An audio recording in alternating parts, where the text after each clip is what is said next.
Assalamualaikum warahmatullahi wabarakatuh.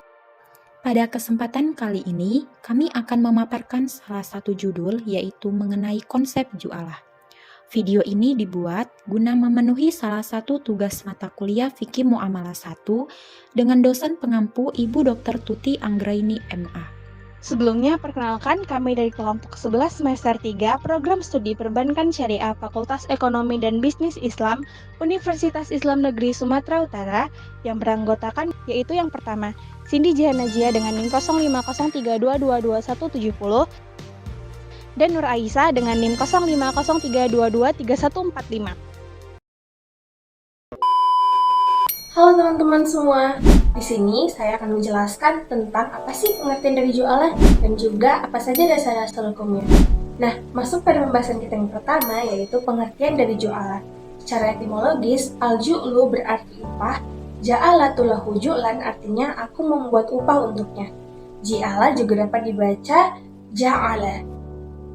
Dalam KHS pasal 20 ayat 18 disebutkan bahwa ju'alah adalah perjanjian imbalan tertentu dari pihak pertama kepada pihak kedua atas pelaksanaan suatu tugas atau pelayanan yang dilakukan oleh pihak kedua untuk kepentingan pihak pertama.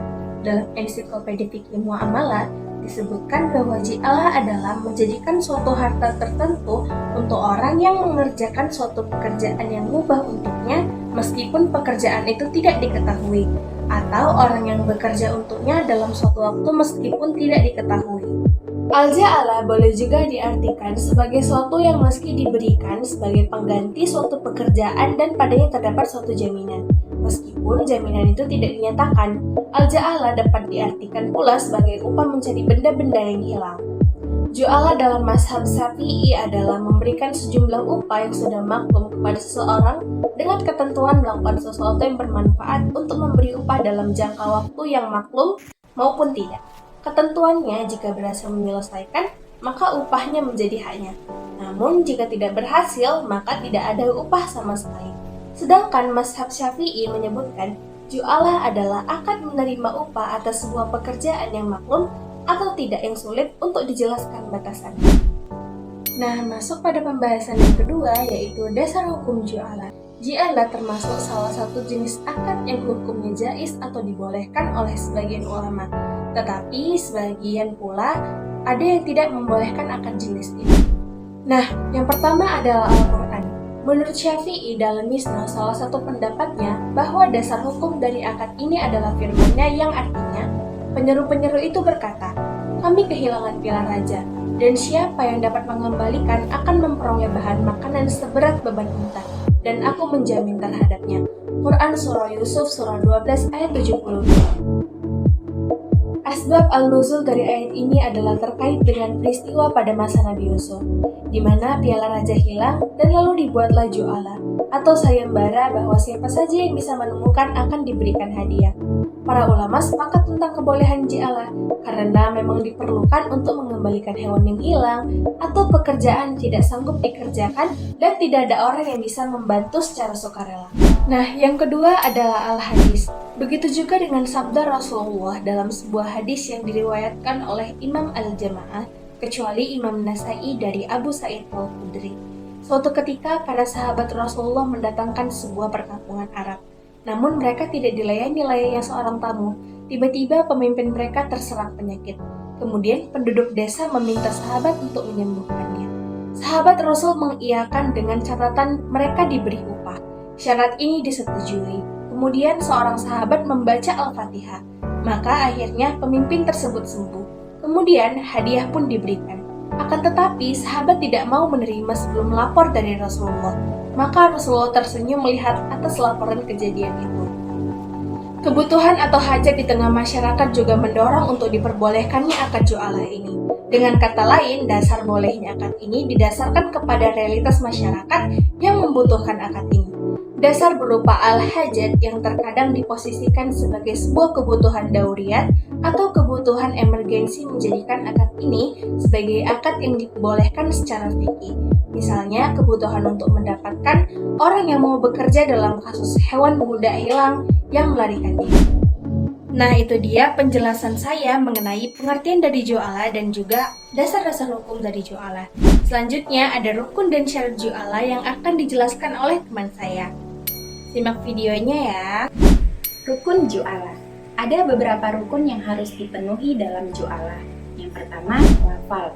Lafal itu mengandung arti izin kepada yang akan bekerja dan tidak ditentukan waktunya. Jika mengerjakan ju'alah tanpa seizin orang yang menyuruh atau punya barang, maka baginya tidak berhak memperoleh imbalan jika barang itu ditemukan. Ada dua orang berangkat dalam ju'alah.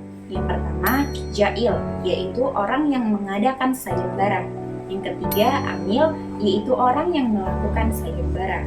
Yang kedua, orang yang menjanjikan memberi upah.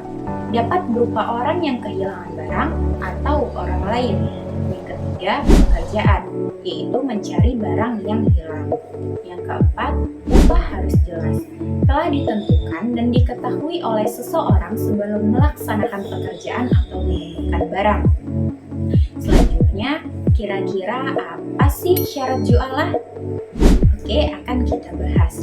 Jadi, syarat ju'alah itu yang pertama, pihak-pihak yang berju'alah wajib memiliki kecakapan bermuamalah atau akhliyah at-tasarruf, yaitu akal, baligh, dan rasyid, atau tidak sedang dalam perwalian.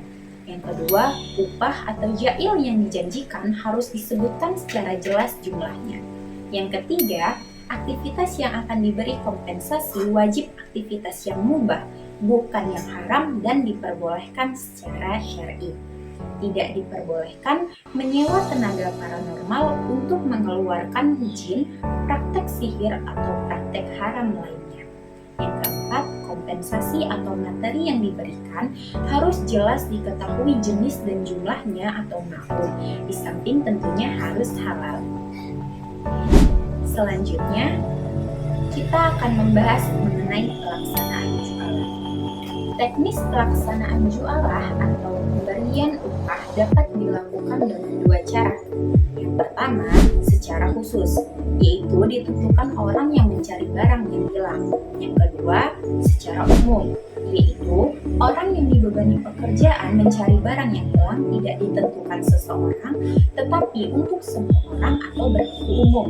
Bagi contoh, seseorang berkata, siapa yang bisa menyembuhkan penyakit anak saya, maka akan saya beri imbalan atau hadiah sekian.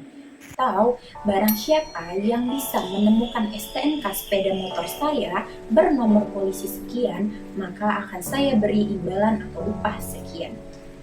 Selanjutnya kita akan membahas perihal pengupahan ju'alah. Dalam melaksanakan pekerjaan dan besarnya upah seseorang ditentukan melalui standar kompetensi yang dimilikinya, yaitu yang pertama ada kompetensi teknis, yaitu pekerjaan yang bersifat keterampilan teknis. Contoh, pekerjaan yang berkaitan dengan mekanik perbengkelan, pekerjaan di proyek-proyek yang bersifat fisik, dan pekerjaan di bidang industri mekanik lainnya. Yang kedua, kompetensi sosial, yaitu pekerjaan yang bersifat hubungan kemanusiaan, seperti pemasaran, hubungan kemasyarakatan, dan sebagainya. Yang ketiga, kompetensi manajerial, yaitu pekerjaan yang bersifat penataan dan pengaturan usaha seperti manajer, sumber daya manusia, manajer produksi, manajer keuangan, dan sebagainya. Dan yang keempat, kompetensi intelektual, yaitu tenaga di bidang perencanaan, konsultan, dosen, guru, dan sebagainya. Lalu, apa yang menyebabkan ju'alah berakhir atau batal? Jadi, pembatalan ju'alah dapat dilakukan oleh kedua belah pihak atau orang yang kehilangan dan juga pihak yang dijanjikan ju'alah sebelum bekerja. Apabila pekerjaan sedang berlangsung dan pembatalan datang dari pihak yang dijanjikan, maka ia tidak berhak mendapat upah. Namun, apabila pembatalan dari pihak yang menjanjikan ju'alah, maka pekerja berhak menuntut upah sebanyak pekerjaan yang telah ia laksanakan. Ju'alah menjadi batal dan berakhir karena beberapa hal. Yang pertama, karena salah satu pihak meninggal dunia atau gila yang parah. Dan yang kedua, pekerja membatalkan ju'alah. Dan yang ketiga, penyuruh membatalkan melakukan jualah sebelum pekerja memulai pekerjaan. Setelah kita melakukan jualah, apa ya hikmahnya? Jadi, hikmah yang dapat dipetik adalah dengan jualah dapat memperkuat persaudaraan dan persahabatan, menanamkan sikap saling menghargai, dan akhirnya tercipta sebuah komunitas yang saling tolong-menolong dan bahu-membahu. Dengan jualah akan terbangun suatu semangat dalam melakukan sesuatu bagi para pekerja. Jadi dapat kita simpulkan bahwa hikmah jualah itu adalah satu, untuk berlomba-lomba dalam kebaikan, yaitu menolong seseorang. Kedua, menumbuhkan semangat berprestasi, dan yang ketiga, menciptakan ukhuwah dan menghargai suatu prestasi.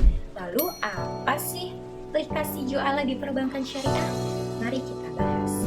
Aplikasi jualah di perbankan syariah. Aplikasinya ialah pada SBIS atau Sertifikat Bank Indonesia, Peraturan Bank Indonesia atau PBI nomor 10/11/PBI/2008 tentang Sertifikat Bank Indonesia Syariah atau SBIS PBI nomor 10/11/2008. SBIS adalah surat berharga berdasarkan prinsip syariah berjangka waktu pendek dalam mata uang rupiah yang diterbitkan oleh Bank Indonesia pasal 1 angka 4 PBI nomor 10/11/2008. Dalam SBIS jualah, Bank Indonesia bertindak sebagai jail atau pemberi pekerjaan, Bank Syariah bertindak sebagai majullah atau penerima pekerjaan, dan objek atau underlying jualah atau mahal al-aqad adalah partisipasi Bank Syariah untuk membantu tugas Bank Indonesia dalam pengendalian moneter melalui penyerapan likuiditas dari masyarakat dan menempatkannya di Bank Indonesia dalam jumlah dan jangka waktu tertentu. Baik, terima kasih. Sekian pemaparan dari saya. Oke, sampai di sini saja untuk video kali ini. Semoga dapat bermanfaat untuk kalian semua ya. Assalamualaikum warahmatullahi wabarakatuh.